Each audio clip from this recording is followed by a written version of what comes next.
Hey, this is Nathan with the Recruiter Revenue Podcast, and today we have Diane Prince on today to speak about how she sold a staffing company for $28 million and now coaches recruiting and staffing founders from across the world. Diane, could you say a little bit about your company and how you got to this point? Hey, Nathan. Yeah. So my company now is Recruiting Agency 360, and I help staffing and recruiting agency owners to grow. And I have, as you mentioned, I have built a couple of staffing agencies and sold them both. And I had some other businesses that I exited. So yeah, so here I am today helping other agency owners to some have an exit in the future. Others are building a more of a lifestyle business. So that's what I do today. Very cool. And to dive right into the GC question to start off with, what are, the biggest frustrations that you see with recruiting and staffing companies that they have that they ask for your help with? Yeah, and it always depends on where the market is at the time. So right now it's usually biz dev. It's usually client acquisition and biz dev. Sometimes some of my clients who have really strong niches that are in demand, their bigger challenge is recruiting, but mostly across the board today is biz dev is the biggest challenge today. Which niches have you seen to be the most affected by all of these hiring freezes versus the ones that are least affected? Okay, so I'm not going to give you the specific niches because I have No confidentiality and I worries. like literally there are people whose niches are just going crazy right now. No worries. But Yeah.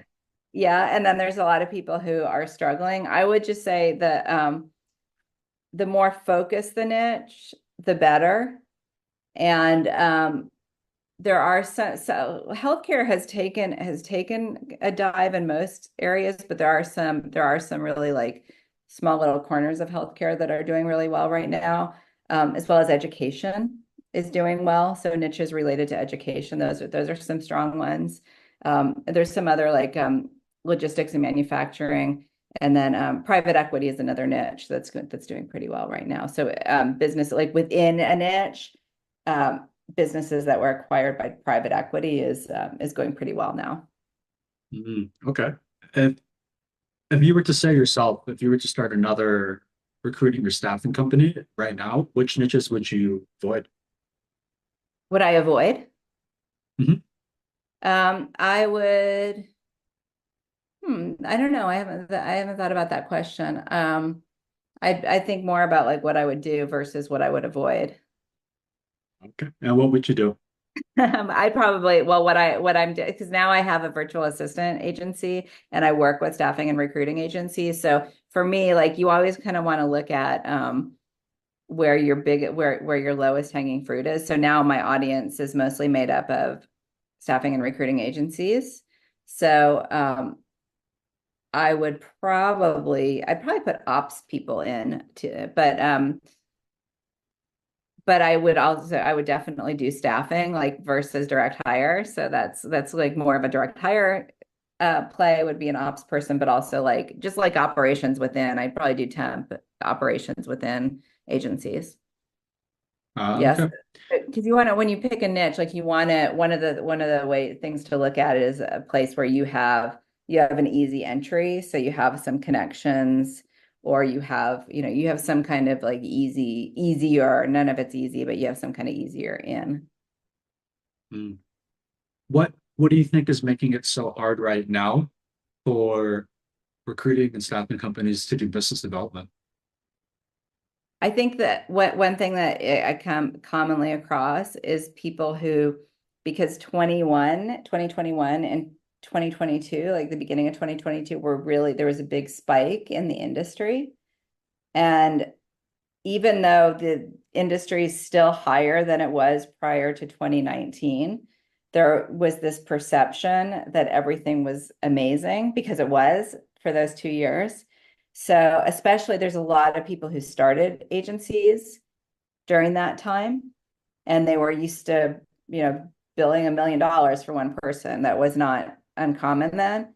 And then because the because most areas have declined, they think it's like abysmal, which is, and it's not true. Like it's still, this is still over a $200 billion industry in the US. So most people just need a teeny tiny slice of that to be successful. But there's this, I think that is the biggest challenge, that there was this perception of how easy things were. And then people haven't yet, a lot of people like haven't yet gone through ups and downs, and they haven't realized that that's part of the nature of the business. And that's also what helps the business. Because if there was always just demand and lower supply, or if there was always higher supply and lower demand, like it just, you have to have that kind of shift in order to make the business work. For a company that's doing anywhere between $1 and $3 million and wants to take it to 5 to 10, what are some of the tips that you'd give that company for business development? Yeah. So if they already are doing 1 to 3 million, then they have some traction. And so then they're a good candidate for automation. Some people think, and there's coaches out there that are selling like, oh, do this system or whatever. But so what I've seen, what I think works best is really figuring out what your own unique selling proposition is, and also how you sell it. Because in a crowded market, that's really a big differentiator, is who you are. So taking the things, if you're already at 1 to 3 million and you want to expand, take the things that you know that work, and then you can automate that. So I would look at, for me, like now I think I mentioned I have a virtual assistant agency now working with staffing and recruiting agencies.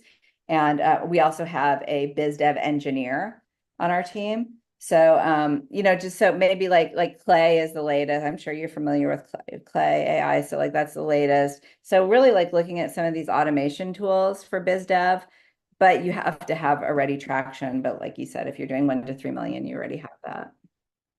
Can you dive a bit deeper into what you mean when you say automation? Do you mean automation in finding candidates, automation in business development? What? Both, but since we're talking about business development, I would say, yeah, like automation could be, I mean, some of it is like, even like, it can get really technical and advanced. So like, it can be anywhere from drip campaigns, emails, to, and I've done those for outreach. I do them and they work. And it's really, a lot of it is, it's consistency is part of it. And then also the messaging. I think those are about equally weighted as far as importance goes. Some people, like I just got off a call with somebody who's, said she set up sequences, and there's 2 steps in the sequence. You need like, you need like a lot. And then you need, I'd say like 17, but you even need more than that, so those are the things to automate, but to do it in a way that sounds like you is the key. So you don't want to sound like everybody else. You don't want to sound like ChatGPT. You want to just sound like yourself, and that gets results. So does that answer? And then automated too, like other things you can automate. Like one of my favorite things that we do with Clay is re-engaging past connections. And so you can actually automate, like when you see that a past connection has changed jobs, then you can send a message, and then by automating, I mean, like, then there are other things that get triggered, like if the person responses, do this, or if they don't respond, then send this, or, like one of their comments on LinkedIn, or send them an email or something like that.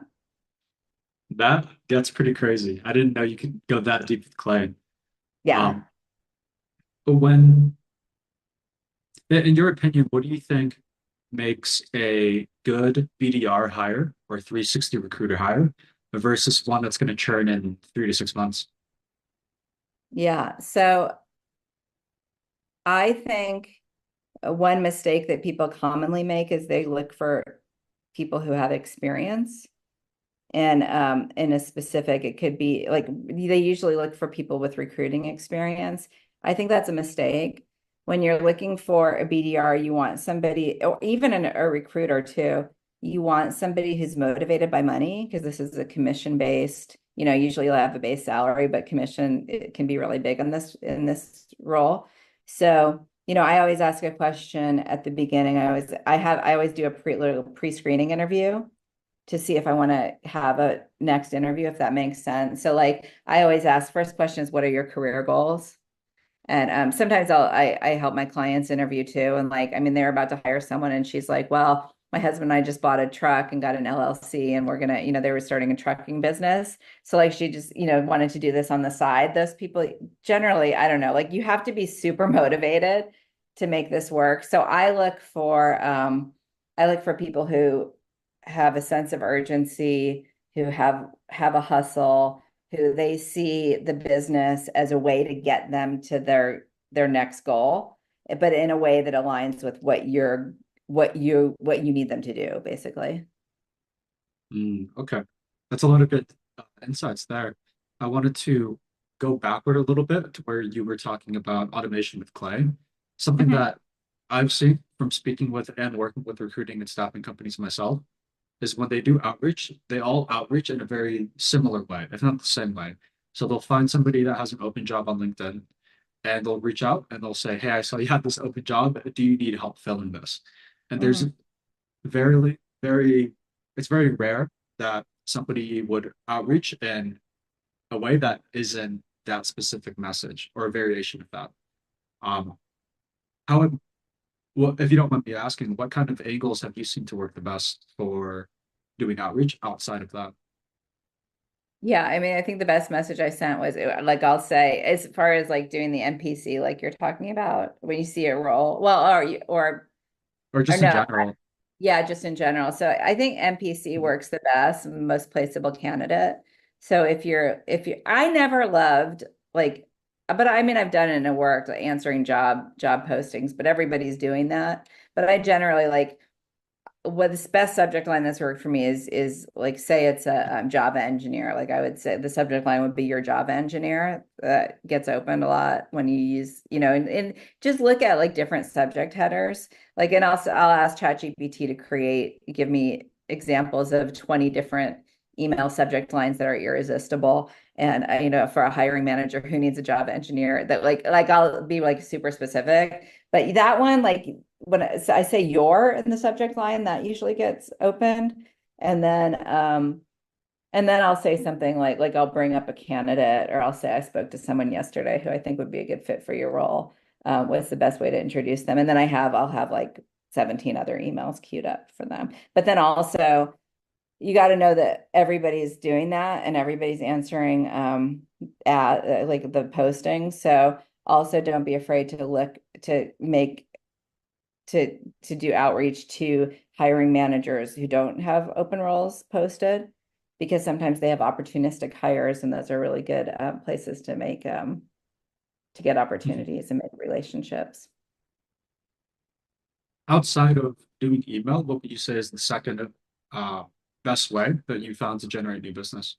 Yeah, and I don't know if are the first best way. I would say that re-engaging your network, that works really well. Mhm. So you want to look at like generally hiring managers or people in talent, like their typical job tenure is 18 months in any role. So you always want to make sure, like that's where I see a lot of people having opportunities fall through the cracks because they don't have a system to to follow up. Also, I see another thing I see people miss is not staying on top of their current clients. So, I mean, the best way to get biz dev is usually, especially if we're talking about that 1 to 3 million agency, the best way is usually what's right in front of you. That people will generally like they'll start this whole like cold outreach process instead of just asking, like you need to ask your clients every week what they need now.